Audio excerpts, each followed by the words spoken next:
Hey, Madison, he said, his voice lower than I remembered. Any chance you could loan me, say, 20 grand? I stared at the screen for a moment, barely blinking. His name sat there bold at the top of my inbox. Uncle Derek. The same man who once laughed in my face and told me, "You? Rich? Sweetheart, you'll be lucky if you ever afford a decent couch." The office around me was quiet, the late afternoon sun spilling through the high-rise windows onto the polished hardwood floor. I had just wrapped up a meeting with my legal team, sipping the last of my hibiscus tea, when the email came in. I reread it. No greeting. No apology. Just a plea from the man who used to smirk while tossing $100 bills on the table at family dinners, telling me to aim lower and marry smarter. And now he was asking me for help. Funny how things turn around. My name is Madison Carter, and I grew up in the shadow of people who never believed in me. I was raised in Cleveland, Ohio, on the east side, where houses needed more patchwork than paint, and where dreams felt like expensive hobbies you couldn't afford. My mother, Eileen, was a nurse who worked double shifts, and my dad, well, he left when I was 9. Said he wasn't built for family life. He vanished into the wind, leaving Mom to raise me and my younger brother, Noah, alone. But this story isn't about my father. It's about my mother's brother, Derek Benson, the self-proclaimed financial genius of our family. The man who made his fortune in real estate in his late 20s and never let us forget it. He wore Rolexes to birthday parties and gave envelopes of cash for Christmas, though never to me. Always to the cousins he liked more. He'd ruffle my hair and say, "You still doodling those little logos in your notebooks? Art's cute, but it don't pay the bills." At 16, I got my first job at a local diner, Kenny's Kitchen, serving root beer floats and grilled cheese to people who'd worked just as hard and earned just as little. I'd save every tip I made, tucking dollar bills into an old cookie tin under my bed. That tin was my startup capital, though I didn't know it at the time. My dream? Branding. Design. Business strategy. I didn't just want to be an artist. I wanted to help small companies tell their stories, look polished, stand out.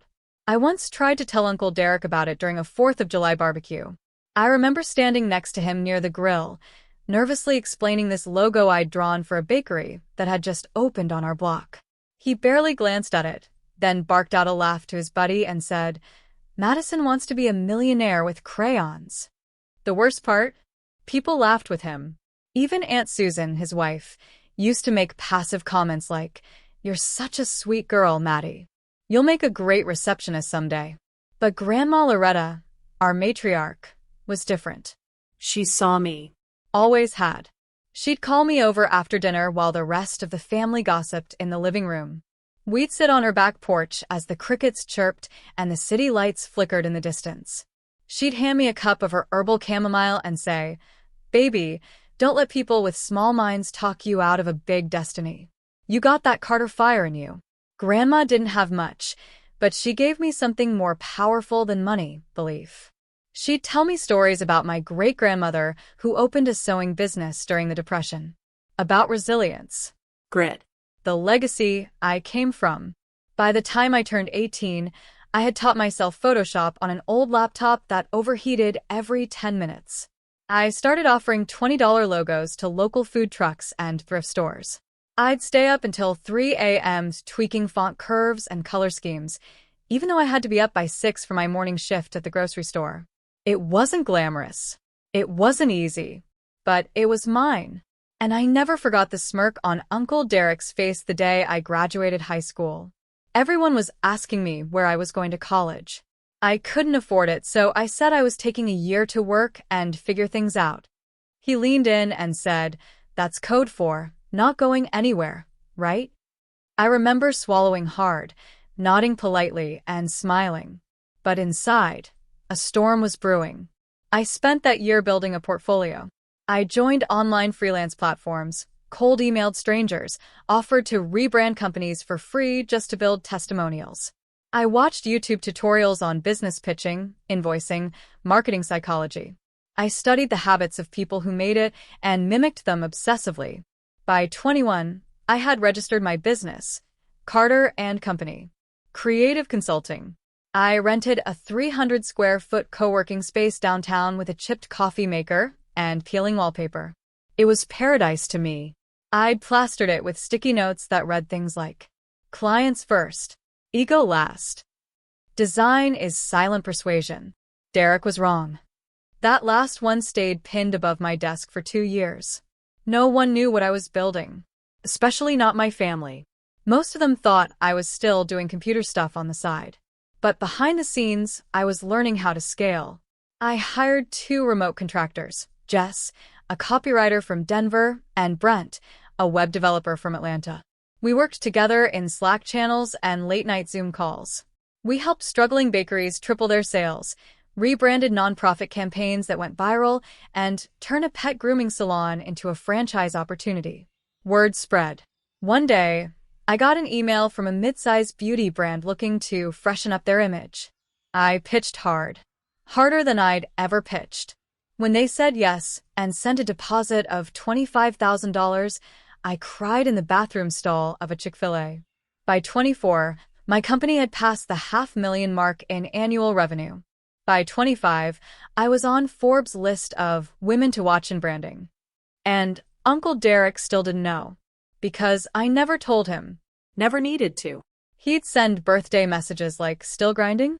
Hope you're doing okay." And I'd reply with polite emojis and vague updates. I didn't need his validation. But I never forgot his words. Every deal I closed, every client I helped, every time I raised my rates, I remembered the sting of that smirk. You? Rich. I carried those words like armor. And now he was the one looking for help. It started with a strange email. The subject line read, "Brand consultation request urgent." I was sipping my morning espresso at my condo in Austin, Texas, overlooking the skyline from my balcony. It had become my routine: start the day early, answer high-level client inquiries, check in with my project manager, and then dive into design work. I almost ignored the message. The sender was listed as Benson Properties, LLC, a generic name, but something about Benson caught my attention. I clicked. Inside was a short, frantic message. "Hello. We're looking to reposition and rebrand our real estate consulting arm in order to attract new investors. Timing is critical, and we need a firm capable of a full brand overhaul, presentation materials, digital presence, and investor outreach strategy. We're open to premium-level firms. Please respond ASAP. D. Benson, founder." I blinked. D. Benson? No way. I opened the attached pitch deck. And there it was, his name at the bottom. Derek Benson, founder and CEO, Benson Properties, LLC. I sat back in my chair, stunned. My uncle, the same man who said I had no future, no chance, no business sense, had just unknowingly sent a premium business proposal to me. It felt unreal. Not because I needed the gig. My agency was booked for months, but because life had handed me a perfect, poetic irony. He didn't know my company's name. After all, I had stopped using Carter in public branding 2 years ago. I wanted the work to speak for itself, so I'd rebranded everything under Emerge Creative Group, a sleeker, more scalable identity that my clients loved. I forwarded the email to my project manager, Allison, with a note. "This one's personal. I'll handle it myself." The next day, I replied under my professional email. "Hello, Mr. Benson. Thank you for reaching out to Emerge Creative Group. We specialize in high-stakes brand repositioning and have experience working with real estate firms in transition. I'd be happy to schedule a discovery call to discuss your goals and potential strategy. Madison Carter, founder and lead strategist." No emotion. No clue of our relation. Just professionalism. We set up a video call the following week. I wore a soft gray blazer and muted gold earrings. Simple, elegant, powerful. My hair was pulled back. No logos, no flash. Just me and the glowing confidence of a woman who built herself from scratch. He joined the call a minute late. And when his face popped up on the screen, he didn't recognize me at first. "Madison Carter," he read slowly, frowning. "You look familiar." "I should," I said calmly, tilting my head. "I'm your niece." His eyes widened. "Wait, Madison?" Eileen's daughter? I nodded once. There was a long, awkward pause. I didn't realize, he stammered. Wow, you look so professional. I didn't know you were doing this kind of work. I smiled. Well, it's been a while since I was drawing logos in my notebook, right? He chuckled, nervously. Oh, come on. You remember that? I was just teasing back then. You were a kid. I said nothing. Just let the silence speak. So, this is your company? He asked, shifting in his seat. Yes.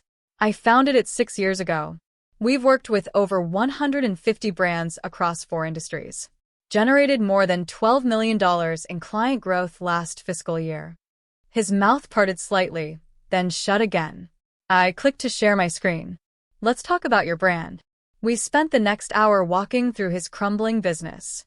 Revenue had dipped. Investor trust was evaporating. He tried a rebrand once with a cheap freelancer. It had flopped. He was desperate now.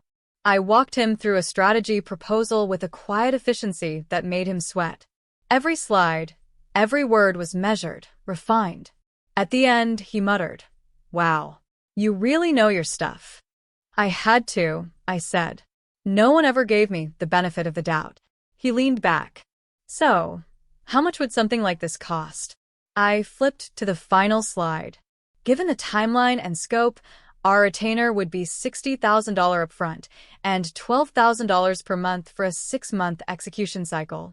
He laughed too loud and too long. You serious? I didn't flinch. Completely. That's Maddie, come on. We're family. I know, I said softly. You're also a client who needs this project done right. I don't offer family discounts for people who never believed in me. He shifted, defensive. I was tough on you because I thought you needed it. And I succeeded because you were wrong. He stared at me like he didn't recognize me anymore. Maybe he didn't. Maybe the version of me in his head was still waiting tables, still doodling logos, still unworthy. I leaned forward slightly. Tell you what, Uncle Derek. Before we move forward, you might want to take a look at this. I reached beside my desk and picked up a manila envelope. Inside was the investment agreement I had once tried to pitch to the family years ago. I had offered them a chance to buy in when my company was just starting. He had laughed and passed it to his wife like a joke. I held it up to the camera. This is the same deal I offered you in 2019. It would have cost you $10,000 for 15% equity. That stake would be worth just over $2.4 million today. He blinked rapidly. You're kidding. I'm not. I let that hang in the air before gently placing the envelope aside. But that deal's long gone. What's on the table now is what's in the proposal. I can help you, but it won't come cheap, and it won't come from pity. He was quiet for a long time. Finally, he cleared his throat and said, Okay, send the contract. The contract was signed by the end of the week. Derek tried to negotiate the terms, twice, but I stood firm. I didn't budge on the payment schedule, didn't remove a single clause. Every revision he sent came back with the same reply. The terms are standard. Let me know when the wire is sent. Eventually he caved. We began work immediately. I assigned Brent, my lead developer, and Allison, my project manager, to the account. I kept myself involved personally, not because I didn't trust my team, but because I needed to see this through.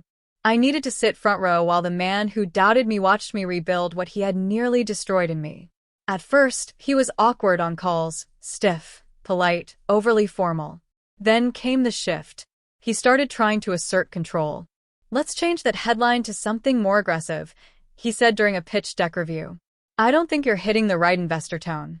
I countered gently. The current tone is backed by data. We're targeting women-led VC firms. Aggressive positioning won't resonate. He smirked. You sure? I've done this for years, you know. I tilted my head. And that experience brought you to the brink of collapse.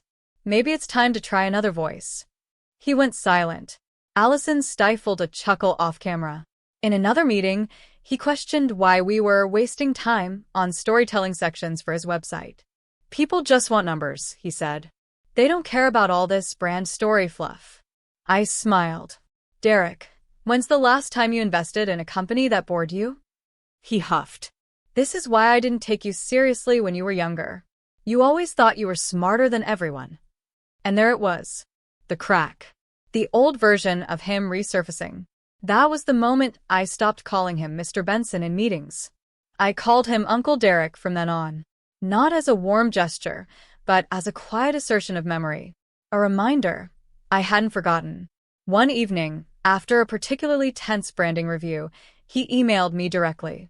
It was long, rambling, unedited. You know, Madison, it's not easy for me to see you like this. Successful, running things. You were always sensitive as a kid. I thought being tough on you would help toughen you up. Maybe I was wrong. But watching you lead this project, it's hard. Not because you're bad at it. You're not. You're brilliant, actually. It's just that I thought I was supposed to be the one who made it. I read the email twice. Then I closed it. No reply. Because it wasn't my job to soothe his discomfort at seeing me thrive. But the real confrontation came later, from the rest of the family. Word had started spreading. My cousin Elise messaged me. Is it true? You're helping Uncle Derek? He said you're charging him like thousands. That's cold, Mads. Cold? She hadn't spoken to me in 3 years, hadn't even RSVP'd to my housewarming. I replied simply, it's called business, Elise. Then came Aunt Susan. She called me late one night. No hello. Just launched straight in. You really think this is okay? Kicking him while he's down? He gave you birthday money, for heaven's sake. Birthday money? 1 year, he'd handed me a $20 bill wrapped in a paper napkin. And that was the only time. I took a deep breath. Aunt Susan, this isn't about birthdays. This is about a man who belittled me for years now realizing he needs what I've built. I'm not being cruel. I'm being professional. She snapped. Professional would be giving him a discount. No, I said. Professional is treating him the same way I'd treat any client, no more, no less. Then I hung up. It wasn't easy. There was a storm brewing beneath my calm. The years of being the weird artsy girl, the afterthought at family dinners, the one they pitted and patronized, it was all rising. But I didn't let it out in rage. Instead, I poured it into my work. We launched Benson Properties' new website, pitch deck, social branding, and investor funnel in under 40 days. I made sure every word, every image, every slide shimmered with clarity, precision, and possibility. Derek saw the results immediately. New investors started calling. His team, which had been shrinking, began growing again. His business got traction it hadn't seen in years. He scheduled a one-on-one call with me the following Friday. I sensed what was coming. We opened the Zoom window. He looked tired but calmer, less defensive. I owe you an apology, he said slowly. Not just for when you were a kid, for how I handled this entire thing. I waited. He continued. I was proud, stupidly proud. I couldn't accept that someone I dismissed turned out to be, well, better at this than me. I nodded. You don't have to say better. Just prepared. He chuckled. Okay, prepared. A silence fell between us. You changed, Madison, he said. No, I replied. You just never took the time to see me clearly. Then I gave him one final olive branch. I offered to train his in-house marketing assistant for free.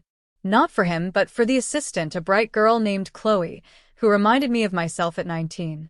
Curious, undervalued, afraid to take up space. He seemed genuinely touched. I don't deserve this, he said.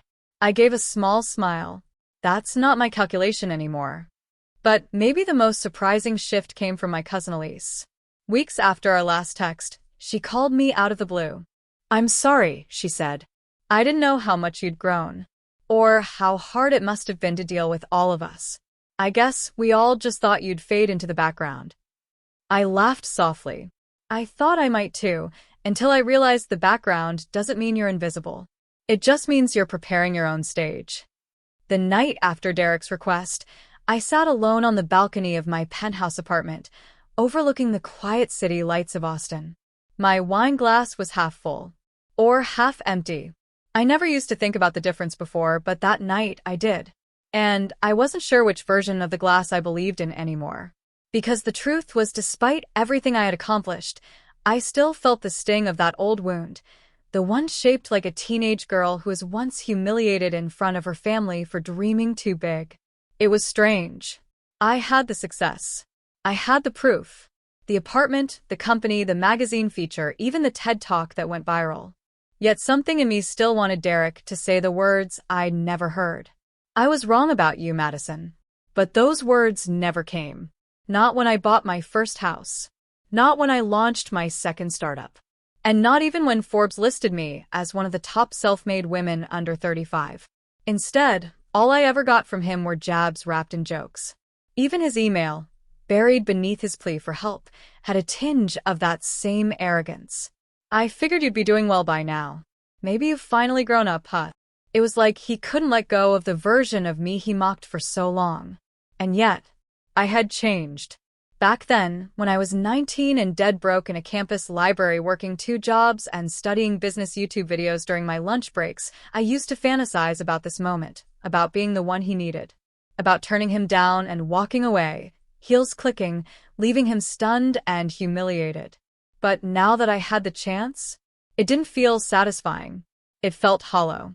I looked at the skyline and let the silence sink in. That was the moment I realized something. I didn't want revenge anymore. I didn't want to be the girl proving something to a man who never wanted to see me win. I wanted freedom. And freedom meant choosing peace over pride. That night, I wrote him back. My email was short. Derek, I'm sorry you're going through a hard time. I hope you're able to find the help you need. I wish you well. Madison. I didn't sign a check. I didn't send a wire. But I also didn't send bitterness. Because I wasn't that girl anymore. A week passed. Then 2. I didn't hear back. And that was fine. Instead, I heard from someone I hadn't spoken to in years, my Aunt Lydia. She was Derek's older sister, and the only person who ever quietly slipped me a 20 when I was younger, whispering, "Don't let them make you feel small, sweetheart." Her email was simple. Madison, I saw your name in the newspaper. I'm proud of you. Always was. Your mom would be too. Lydia. I broke down when I read that. Because no matter how much I had grown, some wounds don't disappear. They just soften when someone finally sees you. And she did. The next morning, I took a long walk through Zilker Park, headphones in, listening to an old recording I made during one of my darkest moments, a voice memo where I told myself, keep going. One day, you'll be the woman you always needed. And I had become her, not because of what I owned, but because of what I had let go. The need for revenge. The need for recognition. The need to prove my worth to anyone who once made me feel worthless. Now, I measured success differently. Not in dollars, but in peace. Not in praise, but in alignment. And you know what? It was enough. I started journaling again. Not to vent or plan, but to reconnect. I wrote letters to my younger self. Letters I'd never send but needed to write. In one, I told 14-year-old me, "You are not too much. You are not a burden. Your dreams are not embarrassing. They are the seeds of something extraordinary." In another, I told my college self, "It's okay that you cried on the dorm floor when you overdraft your account. You're not weak. You're just beginning." With each letter, I healed a little more. And with each day, I felt lighter. 3 months later, I sat in a boardroom with a group of young women pitching startup ideas. I was one of the guest mentors for a Women in Tech accelerator. One of the girls, maybe 22, with curly hair and nervous hands, pitched an idea that was raw but brilliant. After the pitch, she walked over to me during the break. "I just wanted to say your talk changed everything for me," she said. "My uncle told me last year that I was wasting time dreaming. But hearing your story made me feel like maybe I'm not crazy." I smiled, my throat tightening. "You're not crazy," I said. "You're just brave in a world that's scared of women who dream." She smiled back. And in that moment, I saw myself. Not the me I used to be, but the me I had become. The woman I would have looked up to when I had nothing but hope and heartbreak. That night, I added a new quote to the wall in my office. It said, "You don't rise by revenge. You rise by remembering who you are." And I remembered. Every day. Because becoming rich wasn't about money. It was about healing. It was about growing. It was about arriving at a place where no one's opinion, no uncle, no doubter, no ghost from the past, could shake my sense of worth. And that was the kind of wealth no one could take away. There's a difference between silently succeeding and making your presence undeniable. By the time the annual community business gala came around, I hadn't planned on attending. Too busy. Too many pitches. Too many meetings lined up with international partners.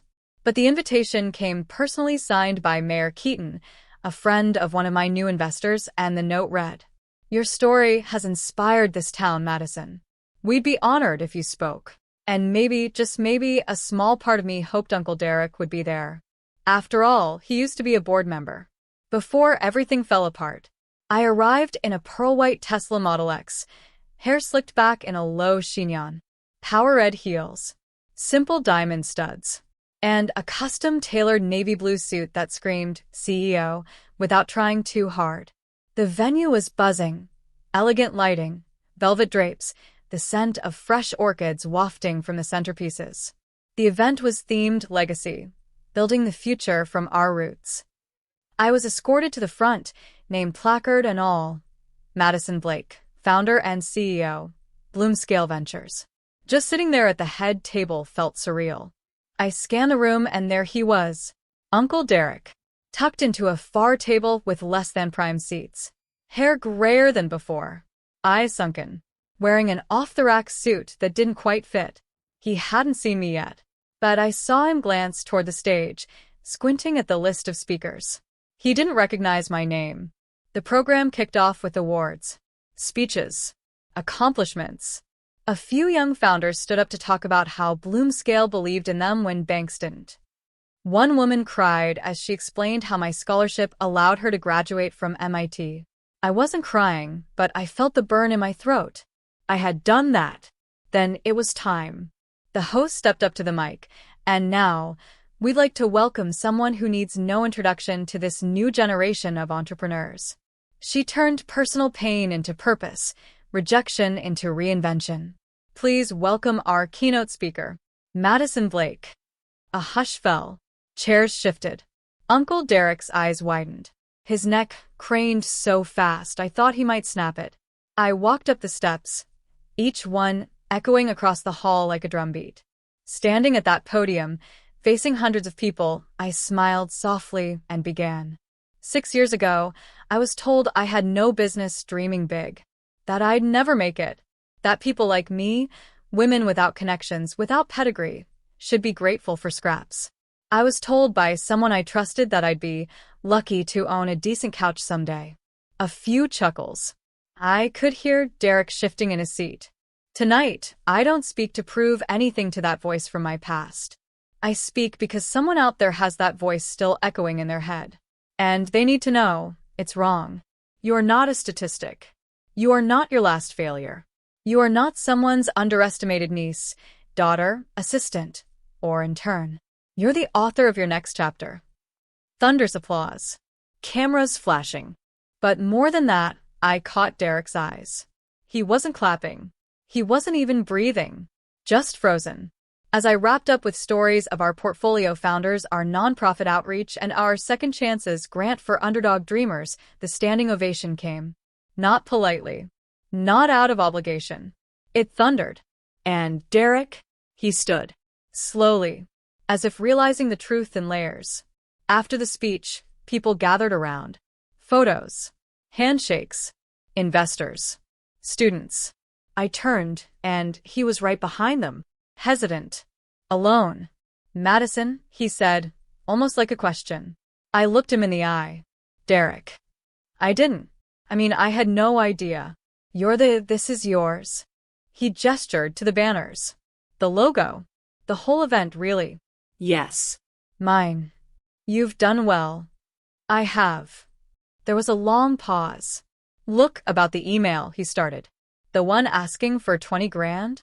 I said calmly. He flushed. Yeah. That one. I wasn't gonna ask again, I swear. Things went south. I made some bad bets. Lost the house. I know. I bought it. His mouth dropped open. You what? Foreclosed 3 months ago. I offered above market. Had it converted into a community mentorship hub. You should visit sometime. We offer resume writing and entrepreneurship classes. For free. He stared at me, speechless. I built what I needed when I was younger, I said. What you wouldn't offer. There was no cruelty in my voice. Just clarity. He looked around, as if finally seeing the scale of what I had built. You really did it. I did. And you don't hate me? I considered that. I did. For a long time. But now? I just see you as part of the lesson. He nodded slowly. I'm sorry, Madison. I know. I didn't offer him money. I didn't offer him comfort. But I offered him grace. Because when your name is on the wall, your silence becomes louder than revenge. And that's when it happened. A young man approached, around 22, nervous and excited. Miss Blake? I just wanted to say, I grew up in your old neighborhood. My sister got one of your laptops last year through the Youth Tech Fund. She's now interning at a startup. She's different now. She has hope. My chest tightened. That's why I came tonight. I wanted to say thank you. Derek watched it all unfold, watched how the town he once ruled now looked to me with admiration. Not because I made millions, but because I made a mark. The room was quiet, filled with soft jazz playing from my Bluetooth speaker. My apartment was no longer that cramped walk-up in Queens I used to rent on a waitress's wage. This was my space now, sleek white oak floors, warm sandstone walls, a view of Central Park I never dared dream of when I was younger. I curled up on the edge of the chaise, a cashmere throw wrapped around my shoulders, phone in hand. Derek's last message sat unread. I didn't need to open it to know what it said. He had sent 3 since our meeting. He had asked again for help. Less money this time. More desperation. No apology still. Just entitlement dressed up as family. I didn't respond. Instead, I opened another folder on my phone, a scanned letter from an investor I had just on board for the 3rd round of funding. $5 million. Just like that. Next to it, a photo of my mom, the one I'd framed and kept beside my work desk. She was smiling, her hair done up in curlers, arms wrapped around me, and Emma on some random 4th of July. She never got to see me make it, but I carried her in everything I did. My success wasn't about proving Derek wrong anymore. That fire had fueled me for a time, sure, but now it was about something quieter, deeper. It was about remembering who I was before the world told me I had to apologize for dreaming big. A week after our last encounter, Derek showed up at my office. Again. This time, he wasn't loud. He wasn't smug. He looked weathered, as if the weight of his own failures had finally caught up to him. Madison, he said, not even bothering to hide the tremor in his voice. Please. I'm in trouble. I know I messed up. But I'm family. I didn't interrupt. I let him speak. He told me about the business debt, the lawsuits, how the same men he once golfed with now dodged his calls, how Aunt Valerie had moved back in with her sister in Michigan. Then he looked at me. Not like a man expecting a favor, but like someone who had finally realized he was no longer in control. Do you hate me? He asked. I took a long breath. No, I said honestly. I don't hate you. I just don't need your validation anymore. And I definitely don't owe you anything. He sat back, stunned. I stood, signaling that the conversation was over. I hope you figured out, Derek. I really do. But you'll have to do that without me. He left without another word. And this time, I didn't watch him go. Weeks passed. Then months. My life got busier. Interviews, panels, a book deal, a new nonprofit I launched for girls in underserved communities who wanted to learn coding. I began mentoring, not just in business, but in self-worth, teaching them that their voice mattered, that their ideas didn't need to be watered down, that rejection could be recycled into fuel. The younger me, the one who once hid her sketches in the back of notebooks and cried after Derek told her she'd be nothing, would have been proud. I wasn't loud about my wins anymore. I didn't need applause. I didn't even need Derek to say sorry. There was a strength in my silence now. One night, I walked past a restaurant Derek once refused to take me to when I was 16 because he said, "People like us don't belong in places like that unless we're serving food." I walked in. The maitre d' greeted me by name. I had a standing reservation. I dined alone, laptop open, sipping a glass of wine while reviewing designs for our next platform launch. The waiter complimented my work ethic. The couple next to me asked what I did for a living. I just smiled. I build things that matter. And that was enough. If there's one truth I've learned from this journey, it's this. You don't need anyone's permission to become who you were always meant to be. For a long time, I thought I had to earn Derek's respect.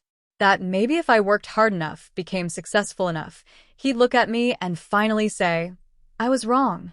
You matter." But the most liberating moment wasn't when I surpassed him. It wasn't when I bought the building where he once dismissed my dreams, or when people who once laughed at me began quoting my interviews. It was the day I realized that his approval was never the reward. The real reward was reclaiming my voice. For anyone out there who's ever been told they can't, whether by family, friends, teachers, or society, know this. You are not what they fear in you. You are what they failed to nurture in themselves. Derek wasn't just wrong about me. He was limited by the walls he never tried to break down. And I spent years letting his voice echo louder than my own. But eventually I realized, people will always project their insecurities onto the brave. Because dreaming big terrifies the small-minded. Because rising unapologetically reminds others of how they stayed stuck. So if you're standing at the edge of a dream, unsure, afraid, do it anyway. Apply. Build. Launch. Show up for yourself. Even if your knees are shaking. I did it.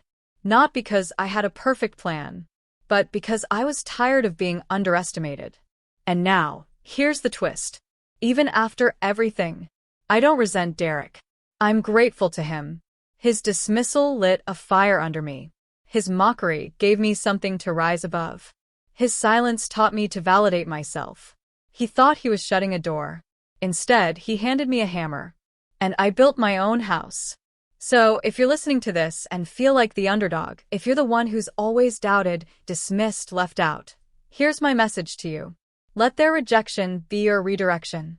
Don't just prove them wrong. Prove yourself right. And when the day comes that they ask for your help, don't let pride speak louder than peace. You don't need to gloat. You don't need revenge. Success, when it's rooted in self-love and purpose, speaks louder than any clapback ever could. I don't need Derek to say he's proud, because I am. And now, I walk into every room knowing I built my seat at the table. No one can take that away from me. And neither can they take it from you.